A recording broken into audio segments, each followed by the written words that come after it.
seemnepesa vormijale ja kõvasulamkattega kulupinnad, praktiliselt tegelikult kogu see seemnepesa vormija on tehtud kõvasulamist. Seeme juhitakse kindlalt nagu oma pesasse ja ikkagi rõhutan veel ka seda, et see seemnepesa aluspind on piisavalt hästi tihendatud tänu sellele kujule, mis on jällegi kuivades töötingimustes külvamisel äärmiselt oluline just see tihenduse efekt seal. Terade võimalikult otsene langemine või juhtimine, ma mõtlen seda selle all, et mida rohkem me räägime täna kvaliteetsest seemnest, räägime väiksematest külvinormidest, seda suurem huvi on meil, et kui me külvame teravilja vakku, siis see teravilja jaotuks sinna vakku ühtlaselt. Põllumajandustootjad või põllumajandustehnika tootjad on pannud eesmärgiks, et ta võiks olla isegi kuni 10 sentimeetriste vahedega see tera seal oma vaos ja mida vähem on igasuguseid kurve nendel seemnejuhadel või ka kurve just siin selle seemendi enda juures, seda vähem koondatakse selle langemise või juhtimisega seda seemet kokku, et sellepärast on see ka kujuga viidud selliseks, et ta ülevalt tuleb pea juurest, teeb siin ainult hästi väikese kurvi läbi ja praktiliselt otse juhitakse siia alla oma vakku välja. Et just väiksemate külvinormide juures katsed näitavad, et annab see väga suure ühtluse või veelgi suurema ühtluse, kui varem on olnud. Libistitest on siis kas eksakt libisti viidega või on tegemist siis sellise rullikvaltsiga või ratastega. Vahe on eelkõige selles, et mis tingimustes me külvame. Kui me külvame kuivadesse tingimustesse, siis võiks olla ikkagi ka seemenditel rattad taga. Sellisel juhul on ka teatud piid siin ees, mis veel katavad paremini seda seemnevagu. Aga katsed, mida me siin Eestiski läbi oleme viinud, näitavad seda, et märgades tingimustes igal juhul teeb just see piilibisti parema töö ja väga paljud tellivadki teraviljakülvikud mõlemi libistiga ja sügisel tavaliselt kasutatakse siis ainult piisid, kevadel võetakse rattad juurde. Juhtimisterminalidest Amator on 3, mida Amazon kasutab tegelikult täna praktiliselt oma kõikide masinate juures, on siis tegemist taimekaitse, pritsi või järelveetava väetise külvikuga. Pakume ka CCI terminali, mis on siin juba tootjate ülene, mida väga paljud erinevad tootjad kasutavad. Selle kohta hetkel slaidi ei ole.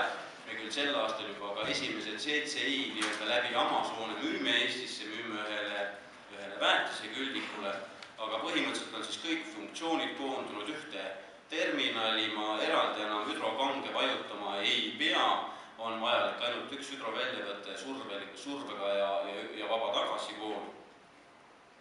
GPS-lahendused, täna pakume lahendustesse siis seda põlluotsa lülitust, et kui me seda käsitsi teeme, siis me peame kogu aeg jälgima, et me õigel ajal seiskame välja külvi, õigel ajal käivitame välja külvi.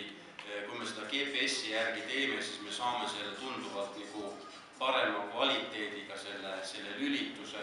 Tulevad ka igasugused muud tarkvaralised lahendused külvikule külge, aga hetkel neid veel välja ei pakuta. Ütleme, kaardijälgi, külvinormi suurendamine või vähendamine näiteks või külvinormi suurendamine põllu äärtes külvamisel, aga need on küll tehniliselt täna kõik võimalik juba siia külvikusse juurde lisada, aga tarkvaraliselt lihtsalt ei ole veel nii kaugel.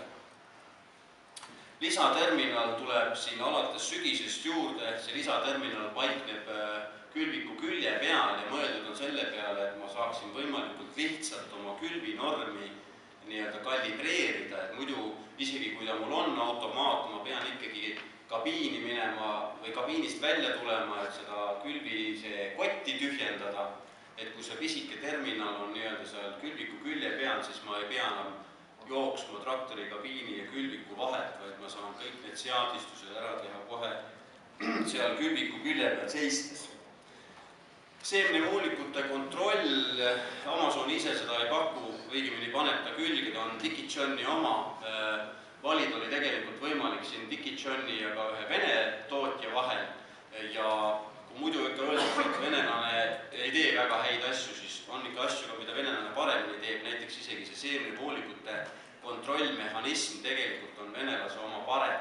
Lihtsalt Amazone ei julgenud tulenevalt erinevastest asjaoludest, kui seda vene varianti valida või pakutakse siis Digi-Chani, on võimalik valida kas 2–96 anduri vahet ja süsteem annab juba ka teada mitte ainult sellest, et mul on ummistus, vaid annab ka teada juba, kui mul on mingi takistus, kui mul enam seemned nii kiiresti seda seemnevoolikut või seemnejuha ei läbi nii kiiresti, kui peaks olema.